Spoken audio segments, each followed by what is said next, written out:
Movie के start में हमें कुछ एस्ट्रोनॉट्स को दिखाया जाता है जो स्पेस में सैटेलाइट को रिपेयर कर रहे थे और उनको शेल्टर के अंदर से कमांड कर रही थी जोसिंडा फाउलर यानी कि जो। सब कुछ बिल्कुल ठीक चल रहा था मगर अचानक से उनका कम्युनिकेशन सिस्टम कट हो जाता है। ब्रायन अपनी तरफ किसी चीज को बढ़ते हुए देखता है। ये छोटे छोटे क्रिएचर्स थे, नैनो साइज क्रिएचर्स, और ये क्रिएचर्स उनसे और सैटेलाइट से जोर से टकराते हैं और ब्रायन का पार्टनर यहाँ पर स्पेस में कहीं पर खो जाता है। ब्रायन किसी तरह जो के शटर तक आता है। वो देखता है कि जो यहाँ पर बेहोश है। वो अपने पार्टनर से कनेक्ट करने की कोशिश कर रहा था मगर यहाँ पर किसी बात का कोई भी फायदा नहीं था। ब्रायन अपनी फ्रेंड जो को लेकर अर्थ की तरफ निकलता है और वो छोटे साइज के नैनो क्रिएचर्स मून के ऊपर अजीब सा होल बना रहे होते हैं। अब कहानी यहाँ पर शिफ्ट होती है 18 महीने के बाद। यहाँ पर हम ब्रायन की वाइफ को देखते हैं जो टीवी पर इस न्यूज को सुनती है कि नासा ने ब्रायन को टर्मिनेट कर दिया है जो इंसिडेंट स्पेस में हुआ था उसकी वजह से। और टीवी पर ये दिखाया जाता है ब्रायन और जो की स्टेटमेंट पर नासा के लोग बिल्कुल भी ट्रस्ट नहीं कर रहे थे। ब्रायन की वाइफ ब्रायन से डिवोर्स ले चुकी थी और वो अपने बेटे सोनी को लेकर दूसरी कंट्री शिफ्ट होने वाली थी क्योंकि इस इंसिडेंट के बाद उन लोगों के पास घर भी नहीं था। इसके बाद इस मूवी की कहानी आगे शिफ्ट होती है 10 साल के बाद। हम यहाँ पर डॉक्टर केसी हाउसमैन को देखते हैं जो मून पर होने वाली एक्टिविटी के बारे में इंफॉर्मेशन को इकट्ठा कर रहा था और उसको मून के ऑर्बिटल डिस्टेंस में कुछ अजीब सा देखने को मिलता है। अब केसी जल्दी से नासा कॉल करता है और कहता है कि उसने नासा के डायरेक्टर से बात करनी है। जो को भी नासा से कॉल आती है और वो सुबह सुबह अपने काम के लिए निकल जाती है। जो जब अपने स्पेस सेंटर पहुंचती है तो उसको मून पर होने वाली अजीब सी एक्टिविटी के बारे में बताया जाता है और जो को यहाँ पर बताया जाता है कि मून का ऑर्बिट सिस्टम चेंज हो रहा है, ऑर्बिट का रेडियस बहुत ज्यादा कम हो रहा है और वो लोग फुटेज में कुछ अजीब सा देख रहे हैं मून के बिल्कुल मेरक्रेसियम हिस्से में। उधर दूसरी तरफ केसी की बातों को नासा वाले बिल्कुल भी सीरियस नहीं ले रहे थे।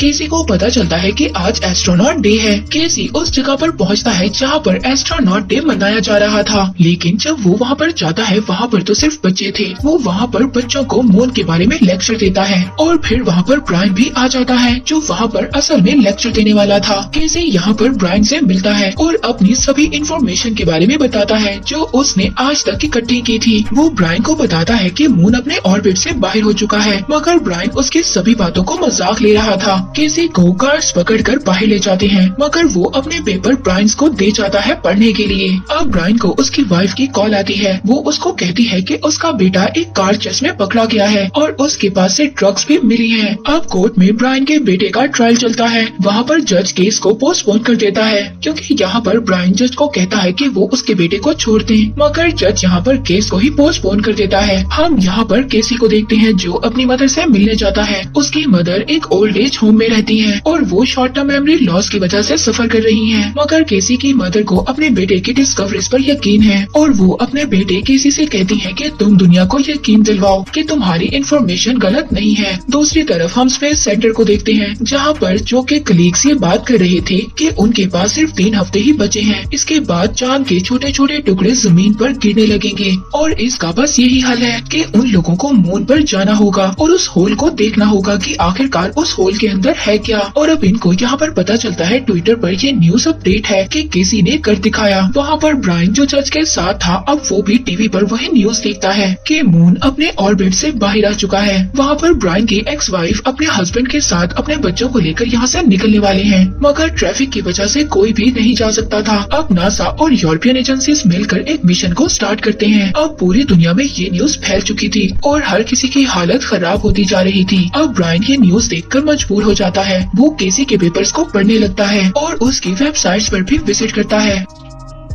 वहाँ पर नासा के लोग अपना एक स्पेसशिप मून पर भेज देते हैं। वो लोग मून पर जाकर बड़े से होल को ढूंढते हैं और उसके अंदर एक प्रोब को डाल देते हैं। ब्रायन यहाँ पर केसी से मिलता है। वो उससे पूछता है कि इन सब चीजों के बारे में तुम्हें कैसे पता चला। केसी बताता है कि वो सालों से स्पेस और अर्थ पर स्टडी कर रहा है। वो ब्रायन को बताता है कि मून के पावर कोर को कुछ हुआ है इसीलिए मून अब अपने ऑर्बिट से भटक चुका है। अब प्रोब गिरते गिरते 25.6 किलोमीटर पर रुक जाता है और वो फिर से खुद ही ऊपर आने लगता है। और फिर दोबारा से शिफ्ट होने लगता है। अब उसी होल में से वही नैनो क्रिएचर्स बाहर निकलते हैं और स्पेस शटल पर अटैक कर देते हैं और पूरे ग्रुप को मार देते हैं। जो जब ये देखती है तो वो शॉक्ड हो जाती है और वो सोचती है कि ये सब आखिर है क्या। अब मून की ग्रेविटी बढ़ने की वजह से समंदर का पानी भी शहर के अंदर आने लगा था और आहिस्ता आहिस्ता पानी और भी भयानक तरीके से अंदर आ रहा था। वहाँ पर ब्रायन किसी तरह से केसी को बचा लेता है। अब नासा का डायरेक्टर ये सब कुछ देखकर बहुत ज्यादा डर जाता है और ये सब देखकर अपनी फैमिली को इन्फॉर्म करता है कि वो सब यहाँ से निकलने वाले हैं। जो जब ये बात सुनती है तो वो अपने डायरेक्टर से कहती है कि क्या तुम यहाँ से भाग जाओगे और कोई बात तो ऐसी है जो तुम मुझे नहीं बता रहे जिसके बारे में तुम जानते हो। यहाँ पर नासा का डायरेक्टर जो से कहता है, डायरेक्टर कहता है कि अगर तुम्हें नासा के बारे में जानना है तो तुम जाकर एक आदमी से मिलो और क्लियरेंस के लिए उसको अपना कार्ड भी दे देता है। अब जो उस जगह पर पहुँच जाती है जिसके बारे में उसके डायरेक्टर ने उसको बताया था।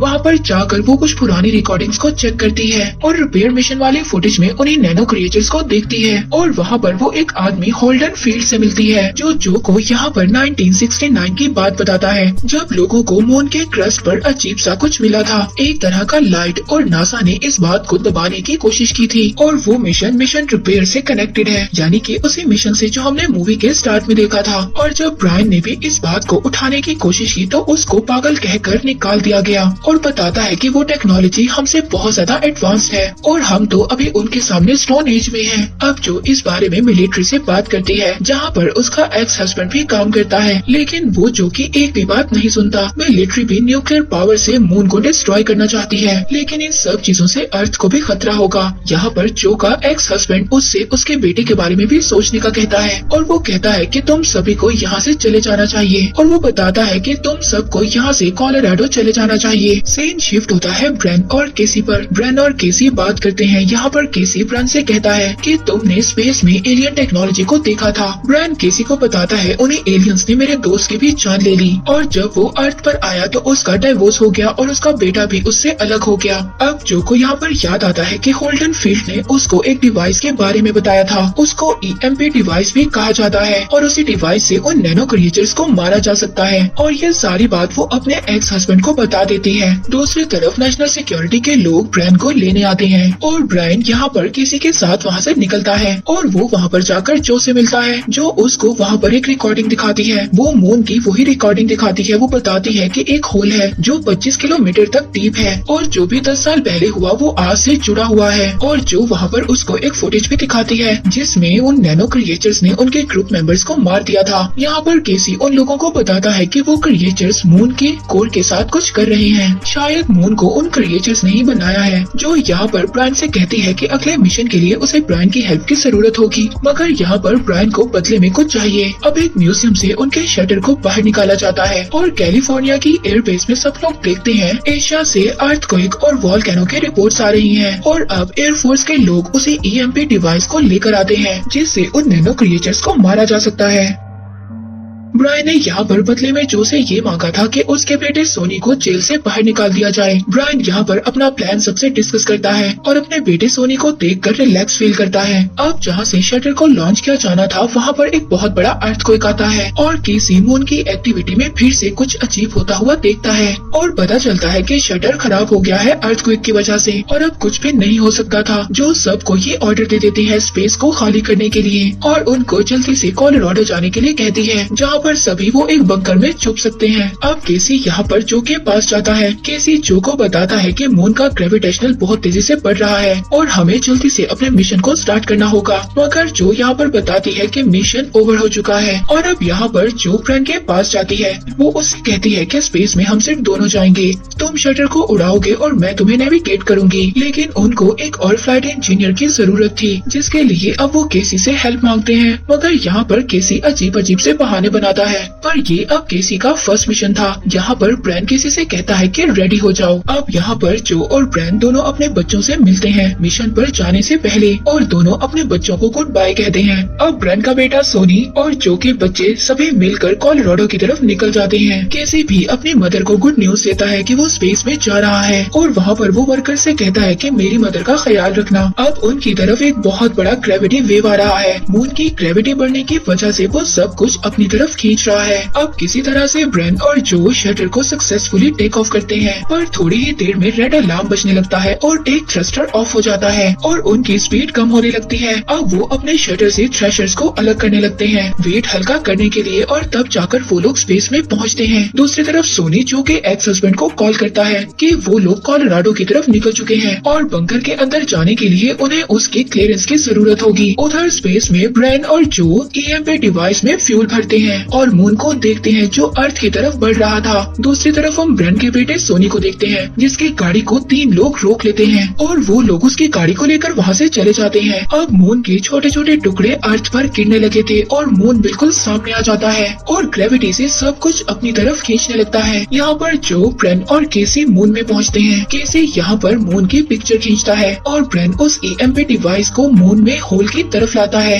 और इलेक्ट्रॉनिक्स एक्टिवेट कर देता है और दोबारा से अपने स्पेस शटर में वापस आ जाता है। वो देखता है वो नैनो क्रिएचर्स अपने होल से बाहर निकलते हैं और उस डिवाइस के आसपास घूमने लगते हैं। फिर वो क्रिएचर्स उनके शटर की तरफ बढ़ने लगते हैं और ब्रायन यहाँ पर अपने शटर में जल्दी से केसी का फोन ऑफ कर देता है जिससे वो क्रिएचर्स वहाँ से चले जाते हैं। ब्रायन यहाँ पर बताता है कि मिलिट्री के लोग मून को रोकने के लिए बॉम्ब को भी यूज कर सकते हैं, पर ब्रायन को इस बात का डर था कि अगर ऐसा हुआ तो भर भर कर रेडिएशंस निकलने लगेंगी और इससे पहले ब्रायन को कुछ करना होगा। ब्रायन यहाँ पर कहता है कि उन लोगों के पास सिर्फ 2 घंटे हैं। दूसरी तरफ हम देखते हैं ब्रायन की वाइफ का हस्बैंड सोनी को ढूंढ लेता है और वो उन बच्चों को सेफ जगह पर ले आता है और सोनी यहाँ पर उनको बताता है कि ब्रायन स्पेस में है। रेडियो में ये न्यूज चल रही थी कि उनको ये जगह जल्दी से छोड़नी होगी क्योंकि ये जगह सेफ नहीं है। सोनी यहाँ पर उनको बताता है कि कोलोराडो में एक बंकर है, हम सब लोगों को वहीं पर जाना होगा। वहीं दूसरी तरफ ब्रेन, जो और केसी मून के होल के अंदर जाते हैं और वो एक बहुत ही अजीब सी जगह पर पहुँचते हैं। इलेक्ट्रॉनिक लाइट एक्टिवेट ऑन करते ही वो नैनो क्रिएचर्स जाग जाते हैं।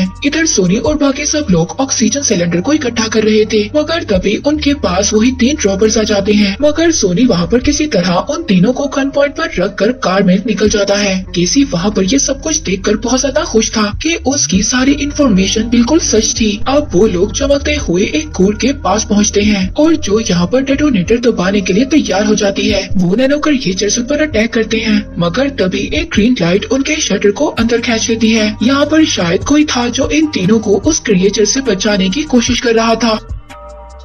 अब तीनों यहाँ पर बेहोश हो जाते हैं। उन तीनों को स्कैन किया जाता है। उधर मिलिट्री न्यूक्लियर वेपन्स को यूज करने के लिए तैयार थी। वहीं पर 3 रॉबर्स दोबारा से सोनी का पीछा करते हैं और मून तभी उनके सामने आने लगता है और मून आकर ग्रेविटी से सब कुछ अपनी तरफ खींच रहा था और इसमें वो तीनों रॉबर्स मर जाते हैं। उधर दूसरी तरफ जो का एक्स हस्बैंड सोनी को कॉल करता है और कहता है कि तुम लोग लेट हो चुके हो, अब न्यूक्लियर वेपन को एक्टिवेट किया जाएगा जिससे मून का एक बहुत बड़ा टुकड़ा अर्थ पर गिरेगा और रेडिएशन भी होगा, इसीलिए जल्दी से कहीं पर छुप जाओ। और जो के एक्स हस्बैंड को यहाँ पर पता चलता है सोनी से कि जो स्पेस में है। अब ये सुनकर वो शॉक हो जाता है। वो ये सोचता है कि अगर मून को ब्लास्ट कर दिया तो उसकी एक्स वाइफ भी मर जाएगी। अब अर्थ पे से ऑक्सीजन आहिस्ता आहिस्ता खत्म हो रही थी और सभी लोग मर रहे थे। उधर स्पेस में जो और केसी को जब होश आता है कि वहाँ पर ऑक्सीजन है लेकिन वहाँ पर ब्रायन नहीं है। अब दोनों मिलकर बाहर ब्रायन को ढूंढने लगते हैं। एक दरवाजा वहाँ पर ओपन होता है। अब दोनों डरते हुए उसके अंदर जाते हैं और यहाँ पर शायद कोई है जो इन दोनों को गाइड कर रहा है। हो सकता है कि शायद वो कोई इंसान जैसा हो। ब्रायन को यहाँ पर होश आ जाता है। वहाँ पर वो एक लड़के को देखता है जिसमें उसके बेटे सोनी की यादें हैं। ब्रायन यहाँ पर उस लड़के से पूछता है कि तुम कौन हो।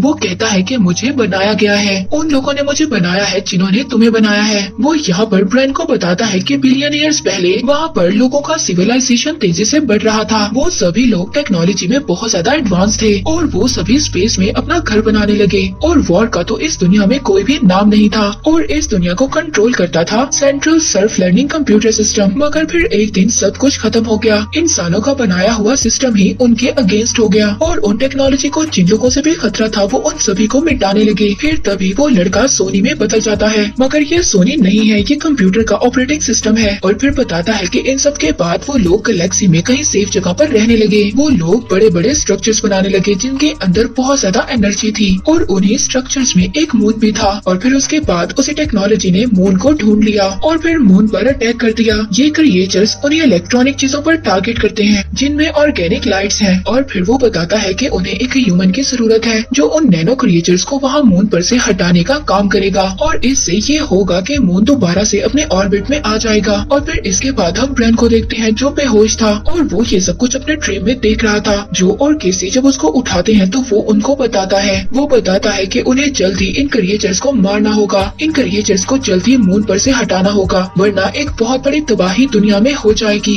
और वो अब तीनों देखते हैं कि वहाँ पर जो टेक्नोलॉजी थी उसने उनके शटर को ठीक कर दिया था। शटर का पावर ऑन होते ही वो क्रिएचर्स मून के कोर पर से हट जाते हैं और वो अब शटर का पीछा करते हैं। अर्थ पर ऑक्सीजन की कमी की वजह से सब लोगों ने ऑक्सीजन मास्क को पहन लिया था। अर्थ पर ऑक्सीजन की कमी की वजह से लोग मर रहे थे। सोनी और बाकी सब लोग जब आगे बढ़ रहे थे तभी वहाँ पर चांद के बड़े बड़े टुकड़े जमीन पर गिरने लगते हैं और सोनी वहाँ पर गिर जाता है। हम देखते हैं कि मून अर्थ के एटमॉस्फेयर में आ चुका था। अब मिलिट्री के लोग वेपन को एक्टिवेट करने ही वाले थे, लेकिन जो का एक्स हस्बैंड ऐसा करने नहीं देता क्योंकि जो अभी स्पेस में थी। दूसरी तरफ स्पेस में ब्रैन, केसी और जो से कहता है कि तुम लोग शटल लेकर चले जाओगे और मैं बॉम्ब के साथ यहीं स्पेस में रहूंगा। मगर यहाँ पर ब्रैन इससे पहले कुछ करता, केसी बॉम्ब को अपने साथ लेकर रॉपर में रुक जाता है। केसी यहाँ पर ब्रायन से कहता है कि मेरी मदर से मिलना और कहना कि मैं फेलियर नहीं हूँ, और खुद को शटर से अलग कर देता है। अब वो क्रिएचर्स जैसे ही रॉपर पर अटैक करते हैं, केसी वहाँ पर बॉम्ब को ब्लास्ट कर देता है।